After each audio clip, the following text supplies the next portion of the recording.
Hello बच्चों, स्वागत है आपका हमारे YouTube channel chemistry by Shiv Kumar sir. पिछले वीडियो में आपने देखा, हमने आपको बताया भौतिक गुणों के आधार पर पदार्थ का वर्गीकरण। और भौतिक गुणों के आधार पर पदार्थ तीन प्रकार का होता है, ठोस, द्रव और गैस। आज के इस वीडियो में हम देखेंगे रासायनिक गुणों के आधार पर पदार्थ का वर्गीकरण। रासायनिक गुणों के आधार पर पदार्थ दो प्रकार का होता है, शुद्ध पदार्थ और अशुद्ध पदार्थ। अशुद्ध पदार्थ को हम मिश्रण कहते हैं। अब शुद्ध पदार्थ किसे कहते हैं? शुद्ध पदार्थ वे होते हैं जिनके अवयवों का एक निश्चित संगठन होता है। वे पदार्थ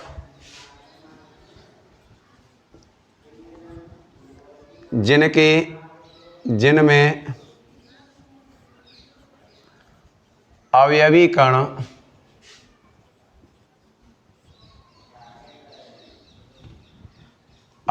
कणों का अनुपात निश्चित होता है,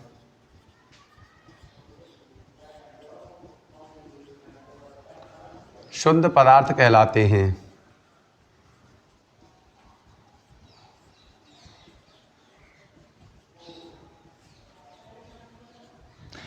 अब शुद्ध पदार्थ दो प्रकार के होते हैं। शुद्ध पदार्थ कौन कौन से? तत्व और यौगिक। तो शुद्ध पदार्थ कई प्रकार के होते हैं? दो प्रकार के होते हैं। यहाँ पर हम लिखेंगे शुद्ध पदार्थ दो प्रकार के होते हैं।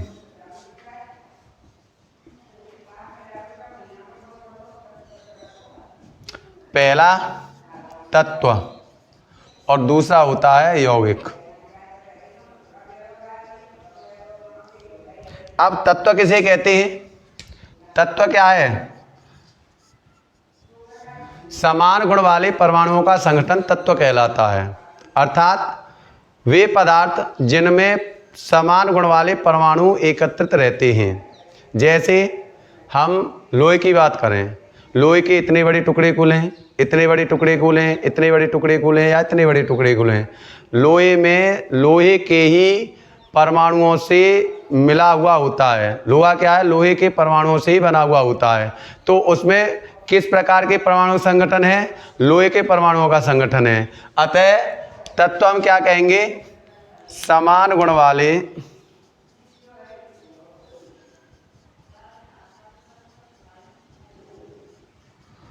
परमाणुओं का संगठन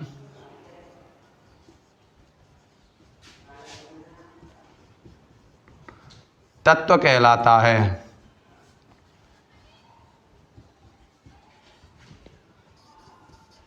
या इसकी दूसरी डेफिनेशन भी हम दे सकते हैं। इसकी दूसरी डेफिनेशन क्या है? पदार्थ की जो सबसे शुद्धतम अवस्था होती है उसे हम तत्व कहते हैं। या हम कह सकते हैं पदार्थ की सबसे शुद्धतम अवस्था तत्व कहलाती है।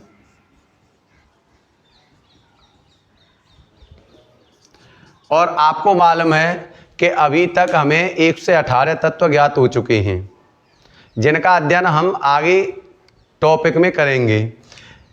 जैसे लोहा है, सोना है, चांदी है, सोडियम है,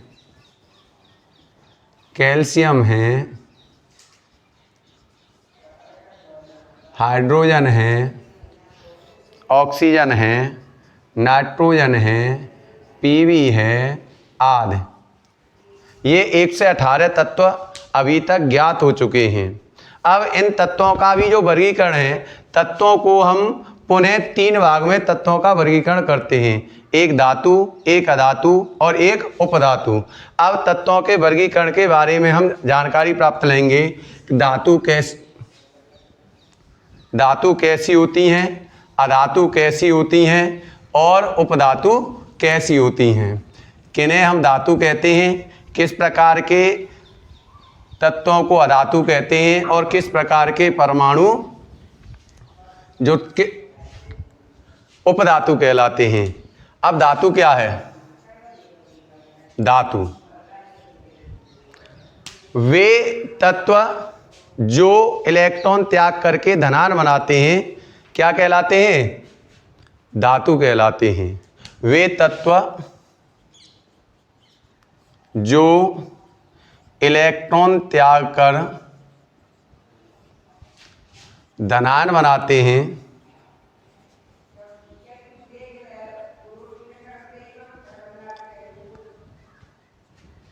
धातु कहलाते हैं।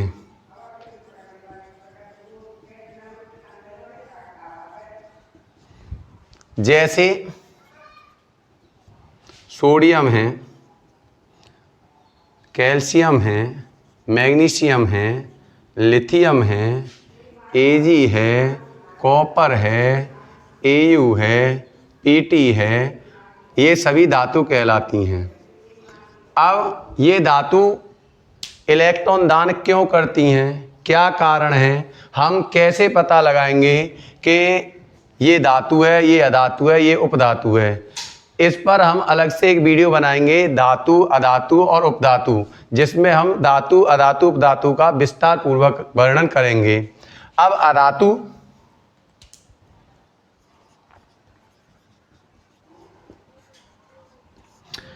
अधातु क्या है? वे तत्व जो इलेक्ट्रॉन ग्रहण कर ऋणात्मक बनाते हैं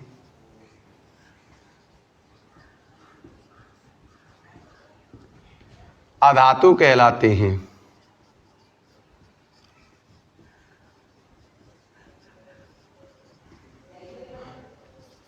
उदाहरण क्या है इनका? ऑक्सीजन, हाइड्रोजन, नाइट्रोजन,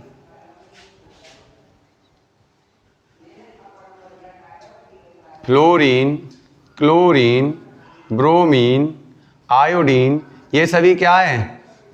अधातु हैं। अब क्या कारण है कि ये इलेक्ट्रॉन ग्रहण करती हैं? इनको हम अलग से वीडियो में डिस्कस करेंगे। आगे धातु, अधातु, उपधातु तीनों पर एक वीडियो बनाया जाएगा स्पेशली रूप से। अब कहते हैं उपधातु। उपधातु किसे कहते हैं? वे तत्व जिनमें धातु, अधातु दोनों के गुण विद्यमान होते हैं। वे तत्व जिनमें धातु व अधातु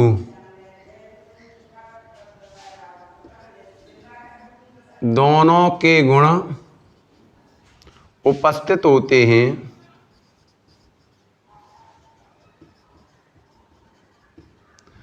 उपधातु कहलाते हैं।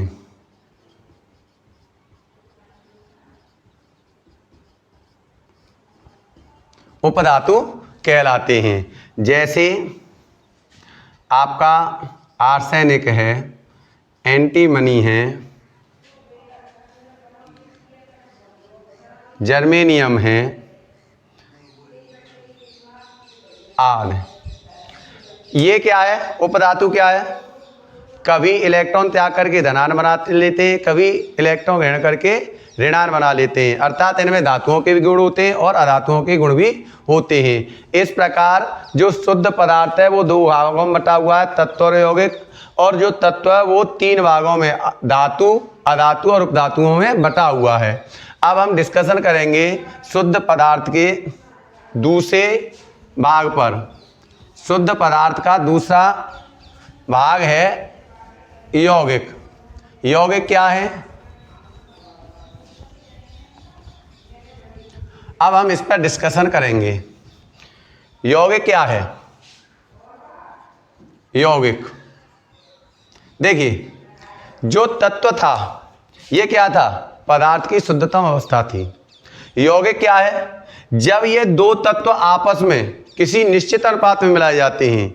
ये जो तत्व हैं ये, इनको अगर हम निश्चित अनुपात में मिलाएं तो इससे बनने वाला जो पदार्थ होता है उसे हम यौगिक कहते हैं। लेकिन नियम क्या है कि इन तत्वों को निश्चित अनुपात में मिलाना पड़ेगा। दूसरी बात, जो हमारे यौगिक हैं ये रासायनिक क्रियाओं द्वारा बनाए जाते हैं, हम सिंपली नहीं बना कर सकते हैं। जैसे तत्व लिया हमने हाइड्रोजन, दूसरा तत्व लिया ऑक्सीजन, और इन दोनों को हमने मिलाया, जल बन गया। लेकिन इन दोनों तत्वों को हम सामान्य रूप से भौतिक अवस्था में नहीं मिला सकते हैं, इनको हम किस में मिलाएंगे? रासायनिक अभिक्रियाओं द्वारा। अब देखिए यौगिक क्या है, जब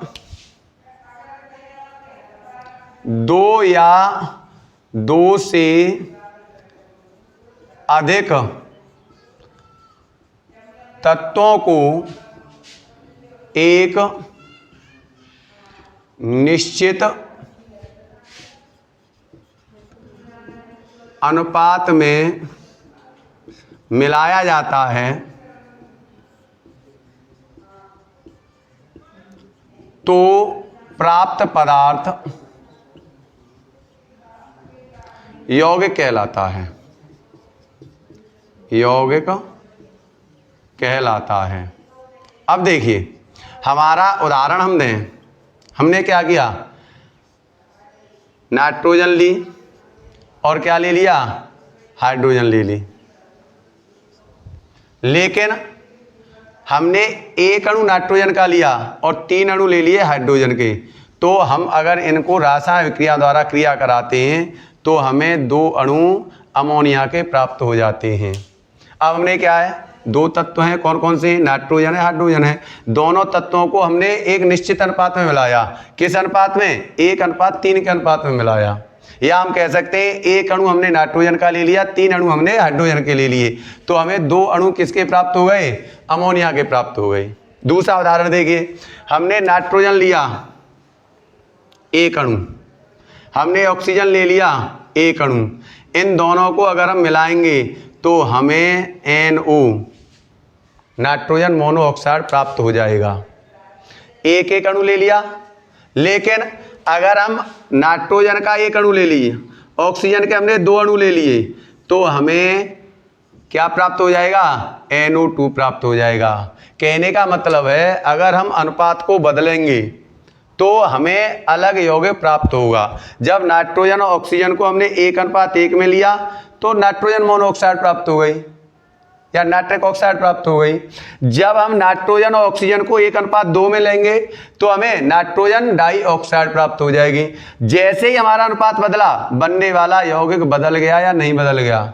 तो कहने का मतलब है यौगिक किस पे डिपेंड करता है, एक निश्चित अनुपात पर डिपेंड करता है। अगर सपोज कीजिए हमने 2 अणु ले लीजिए नाइट्रोजन के और 1 अणु ले लिया हमने ऑक्सीजन का, और तब जब हमने रासायनिक क्रिया कराई तो हमें N2O प्राप्त हो गया, नाइट्रस ऑक्साइड, लाफिंग गैस प्राप्त हो गई। अब बताइए अनुपात हमने बदला, 2 अणु किसके लिए, नाइट्रोजन के ले लीजिए, 1 अणु किसका लिया, ऑक्सीजन का ले लिया। बताइए बनने वाला जो पदार्थ है वो बदला या नहीं बदला, बनने वाला पदार्थ नाइट्रस ऑक्साइड बन गया। तो कहने का मतलब क्या है, अगर हम 2 या 2 से अधिक तत्वों को एक निश्चित अनुपात में मिलाएंगे तो हमें जो पदार्थ प्राप्त होगा उस पदार्थ को हम क्या कहेंगे, यौगिक कहेंगे। अब देखिए यौगिक भी क्या होता है, यौगिक भी 2 प्रकार का होता है, कार्बनिक यौगिक, अकार्बनिक यौगिक। तो ये क्या प्रकार के होते हैं, कार्बनिक यौगिक, अकार्बनिक यौगिक 2 प्रकार के होते हैं। अब देखिए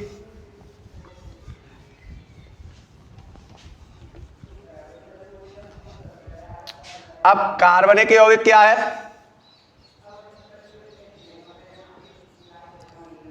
कार्बनिक यौगिक किसे कहते हैं,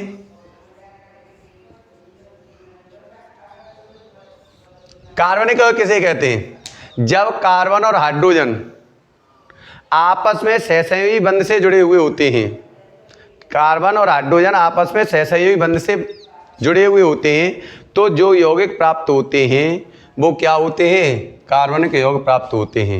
इन कार्बनिक यौगों को हाइड्रोकार्बन भी कहते हैं। क्या कहेंगे, हाइड्रोकार्बन भी कहेंगे। दूसरी बात इनकी विशेषता क्या है कि ये सजीवों से प्राप्त होते हैं। हम कह सकते हैं जब कार्बन व हाइड्रोजन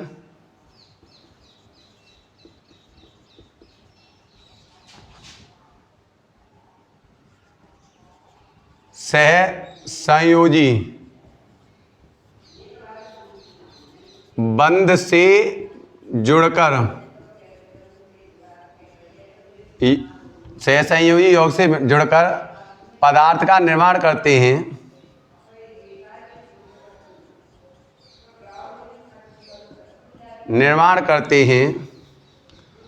उन्हें क्या कहते हैं? उन्हें कार्बनिक यौगिक कहते हैं। कार्बनिक यौगिक कहते हैं। लेकिन ये यौगिक सजीवों से प्राप्त होते हैं। ये इनकी खासियत होती है, सजीवों से प्राप्त होते हैं। अब देखिए, जैसे कार्बन लिया और हाइड्रोजन लिया, ये दोनों सहसंयोजी बंध से हमने जोड़े। अब कैसे जोड़े?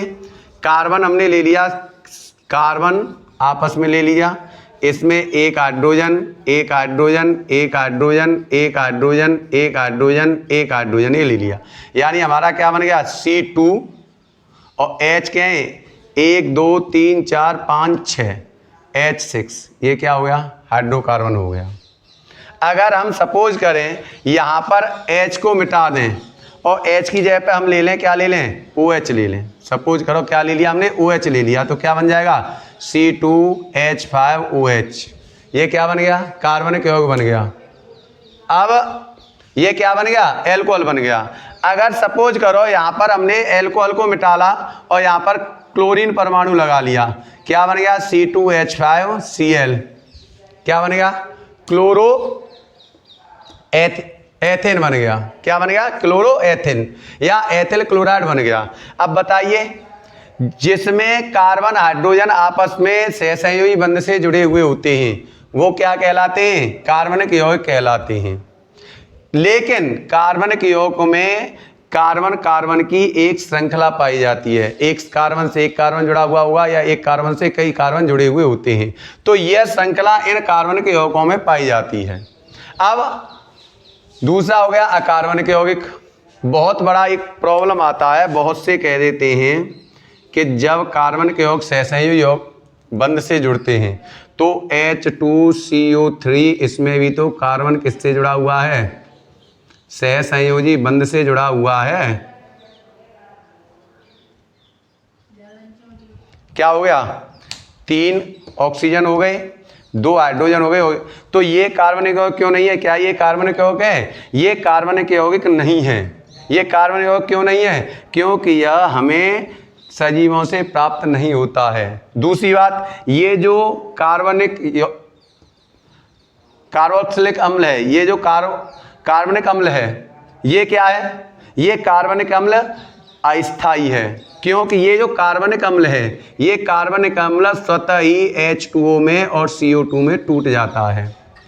जब यह H2O और CO2 में टूट जाएगा तो इसका मतलब क्या है? यह स्थायी नहीं है, और जब स्थायी नहीं है तो यह कार्बनिक यौगिक नहीं है। कार्बनिक यौगिक क्या है? आपस में कार्बन कार्बन से सिंगल बॉन्ड, डबल बॉन्ड या ट्रिपल बॉन्ड से जुड़े रहते हैं और उनसे हाइड्रोजन या उनके व्युत्पन्न जुड़े हुए होते हैं। ऐसे यौगिकों को हम कार्बनिक यौगिक कहते हैं। अब बात आती है अकार्बनिक यौगिकों की।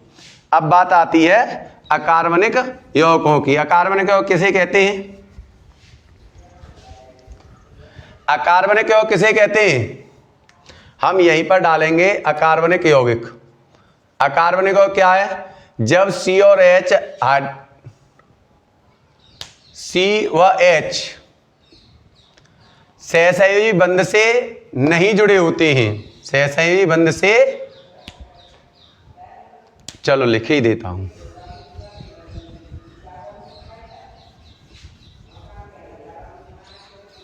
जिसमें कार्बन व हाइड्रोजन सहसंयोजी बंध से नहीं जुड़ते हैं, वह ये निर्जीवों से प्राप्त होते हैं।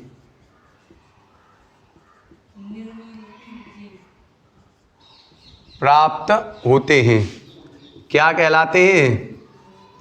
अकार्बनिक यौगिक कहलाते हैं। क्या कहलाते हैं? अकार्बनिक यौगिक कहलाते हैं।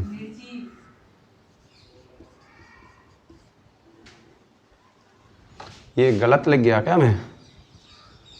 निर्जीव है, ये निर्जीवों से प्राप्त होते हैं, अकार्बन यौगिक कहलाते हैं।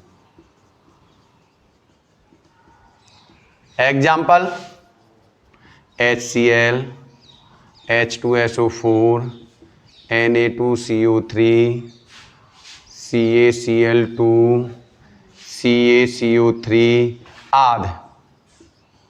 ये सभी क्या है? अकार्बन के यौगिक हैं। अकार्बन यौगिक हमें किससे प्राप्त होते हैं? निर्जीवों से प्राप्त होते हैं। तो आज हमने क्या डिस्कस किया? पदार्थ का वर्गीकरण रासायनिक गुणों के आधार पर किया, शुद्ध पदार्थों का वर्णन कर किया। इसमें तत्व यौगिक होते हैं, तत्व धातु अधातु उपधातु 3 भागों में बटे हुए होते हैं। यौगिक कार्बन के यौगिक और कार्बन के यौगिकों में बटे हुए होते हैं। अगली वीडियो में हम अशुद्ध पदार्थों के बारे में डिस्कशन करेंगे और यौगिक और मिश्रण में अंतर देखेंगे। आज की वीडियो को यहीं समाप्त करेंगे। अगर आपको हमारी वीडियो पसंद आई हो तो कृपया हमारे चैनल को सब्सक्राइब करें और बेल आइकन को दबाएं। थैंक यू, धन्यवाद।